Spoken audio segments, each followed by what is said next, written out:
كيلو لحمة راس جامدة جمودة فظيعة، حمرة وجميلة ومشكلة. شايفين عاملة ازاي؟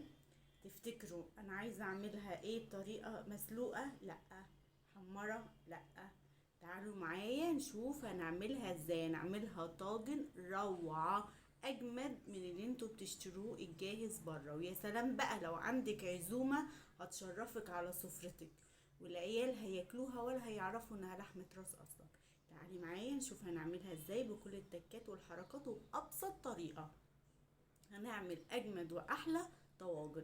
بس ليا طلب عندك، لو عجبك الفيديو لايك وشير، وبحبكم وبموت فيكم ودعوة حلوة. ويلا بقى نروح نشوف هنعمل اللحمة دي ازاي.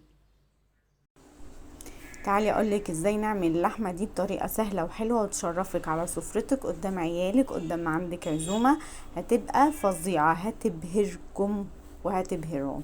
تعالوا بقى نشوف هنعملها ازاي. جبت حلة على النار سخنة، اديت للحمة صدمة وبدأت ان انا اقلبها كده عشان تبقى جوسي ومتحمرة في نفس الوقت وتبقى جميلة خالص. هنا بنزل بقى لحد ما لونها بدأ يغير، وبكون مفرمه بصلتين ناعمين. ابدا ان انا اضيفهم عليهم واقلبها كده كويس مع معلقتين سمنه، لان اللحمه ما فيهاش دهون كتير. فببدا ان انا اقلبها كويس كويس كويس كده مع بعض لحد ما الخليط كله يتدبل ويتمزج كله مع بعض.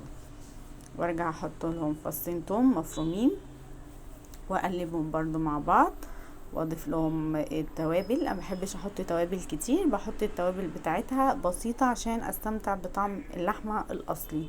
بحط فلفل اسمر وشوية بهارات وملح.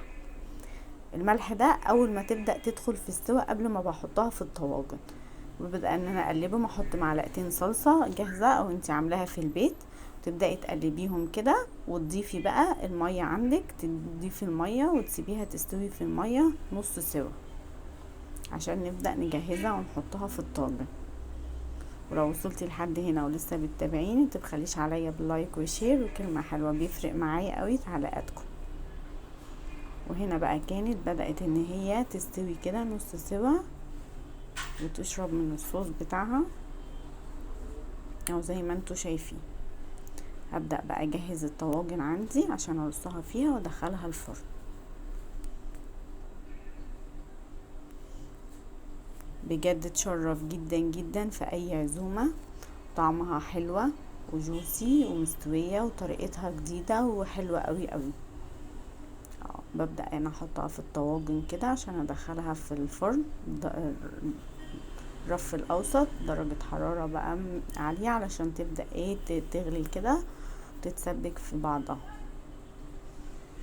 لو عجبكم الفيديو لايك وشير، وانتظروني في وصفة جديدة وفيديو جديد. باي باي.